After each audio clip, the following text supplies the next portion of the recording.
My life is calibrated to a 440. I'm Arthur. I'm a concert piano technician. I don't just tune pianos, I regulate them.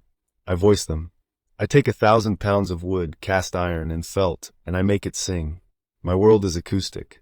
It is defined by the purity of a sound waves. I hate synthesized music, I hate open-plan offices, and I absolutely, positively hate noise. My latest job was the definition of noise. It was a rush request for a grand gala at the penthouse of the Millennium Tower. The client was Leo Castos, a tech mogul whose app, something about disrupting the noise, had made him a billionaire at 32. He had bought a 1928 Steinway Model D, a concert grand that was essentially the holy grail of pianos, and he had apparently let it sit in a sunbeam for 6 months. I arrived at the penthouse at 6 p.m. The gala was at 8 p.m. the next day. The elevator doors opened directly into a space that was less a home and more a frantic hive of activity. And in the center of it all, treating the priceless Steinway like a glorif drink coaster, was Leo. He was shouting into a headset, pacing back and forth. He was undeniably handsome in that manic, haven't slept in a week, Silicon Valley way. Messy dark hair, a t-shirt that probably cost more than my car, and an energy that felt like a downed power line flailing on wet pavement. "No, I don't care about the zoning," he yelled, slamming a hand down on the lid of the piano. I physically flinched. I marched over, dodging a waiter with a tray of stemware. "Excuse me," I said, my voice cutting through the din. "Get your hand off the lid. And tell the DJ to kill the bass, or I'm leaving." Leo stopped mid-sentence. He looked at me, blinking, like he'd just noticed a talking piece of furniture. "Who are you?" "I'm the tuner," I said, putting my heavy tool case down on the marble floor with a thud. "And this instrument is 100 years old. You don't hit it. And I can't hear the beat frequencies with Skrillex playing in the background." Leo stared at me. He looked at his headset, then at the piano, then back at me. "I'm Busse. Just do your thing. Make it sound good. Justin Timberlake is playing it tomorrow." "I don't care if Mozart is playing it," I snapped. "I need silence. Absolute silence.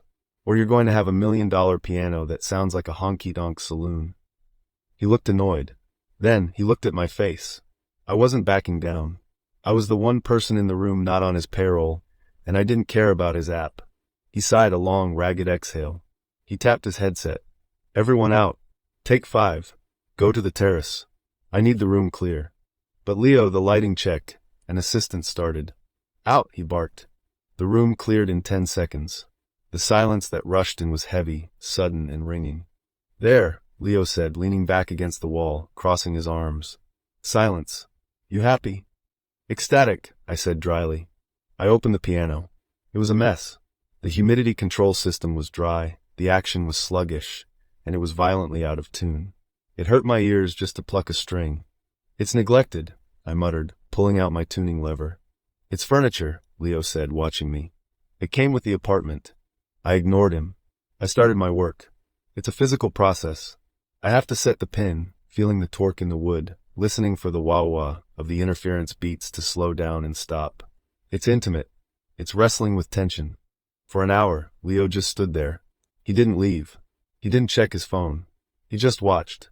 The sun went down, and the city lights came up outside the floor-to-ceiling windows, turning the room into a glass box floating in the sky.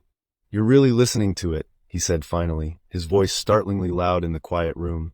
"That's the job," I said, moving to the upper register. "No, I mean you're listening to it. Not just the notes. You're listening to the wood." I stopped. I turned on the bench to look at him. He had moved closer. He was leaning on the curve of the piano, but gently this time. The manic energy was gone, replaced by a strange, hollow exhaustion. "It's a machine," I said, "but it breathes. If you listen." "I used to play," he said softly. The confession hung in the air. "Why did you stop?" He shrugged, looking at his hands. "Life got loud. Business. Noise. I lost the frequency." He looked at me, his eyes dark and intense. "Can you really fix it? After it's been ignored this long?" "I can bring it back into tension," I said, "but it has to want to hold it." I went back to work. The treble strings were tight, screaming under the pressure. I was sweating. Tuning a concert grand is a workout. I was in the zone, my world narrowing down to the single, vibrating wire in front of me. I hit a stubborn pin. I had to lean my whole body into the lever, torquing it. "Careful," Leo whispered. He was right behind me now. I hadn't heard him move. I got it, I grunted. I set the pin. The note rang out. Pure. Crystal clear. Perfect pitch. I let out a breath I didn't know I was holding. I slumped a little on the bench. Done. With the tuning. Now I have to voice the hammers. Wait, Leo said. He sat down on the bench next to me. It was a wide artist's bench, but we were hip to hip. He smelled like expensive scotch and stress. Let me try, he said. He put his hands on the keys. They were shaking slightly. He took a breath, and he played. It wasn't Justin Timberlake. It was Chopin, a nocturne. And he didn't just play the notes. He poured himself into them. It was raw. It was messy. His technique was rusty, his fingers stumbling over the fast runs. But the feeling was overwhelming. It was the sound of a man screaming in a soundproof room. He played the final chord, letting it ring out into the silence of the penthouse. The resonance vibrated through the bench, through his body, and into mine. He dropped his hands to his lap. He was breathing hard. He looked at me, his eyes wide and vulnerable, stripped of all the CEO armor. It held, he whispered. Yeah, I said, my voice rough. It did. I looked at him. I saw the loneliness under the noise. I saw the musician buried under the mogul. And I felt a tension, a frequency between us that had nothing to do with the piano. It was a magnetic pull, a sympathetic vibration. You have a good touch, I said quietly, for a guy who treats a Steinway like a table. He let out a shaky laugh. And you have a terrible bedside manner, for a guy who saves things. He turned on the bench, facing me completely. The city lights were a blur behind him. We were in our own private, acoustic bubble. Arthur, he said. He reached out and touched my hand, the one still holding the tuning lever. His fingers were warm. I don't want the noise back. Not yet. Then don't let it in, I whispered. He leaned in. I didn't pull away. I leaned forward to meet him. The kiss was tentative at first, like testing a key to see if it would stick. His lips were soft, hesitant. But then, the resonance took over. He made a low sound in his throat and deepened it. He dropped his hand from my wrist to my waist, pulling me closer on the bench until our legs were tangled. I dropped the tuning lever. It hit the floor with a heavy metal clatter, but neither of us cared. I grabbed the lapels of his jacket, pulling him in. The kiss became urgent, hungry. It tasted of the scotch he'd been drinking and the sheer, pent-up relief of silence. It was a release of tension that had been building for hours, maybe years. We kissed over the keyboard, the only sound the soft, accidental brush of our bodies against the keys, creating a discordant, beautiful, accidental soundtrack. When we finally broke apart, we were both breathless. He rested his forehead against mine, his eyes closed.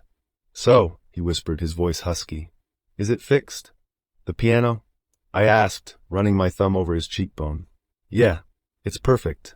Good, he said, opening his eyes and looking at me with a heat that could melt the strings. Because I think I need a few more hours of maintenance. That, I said, pulling him back in, is going to cost extra.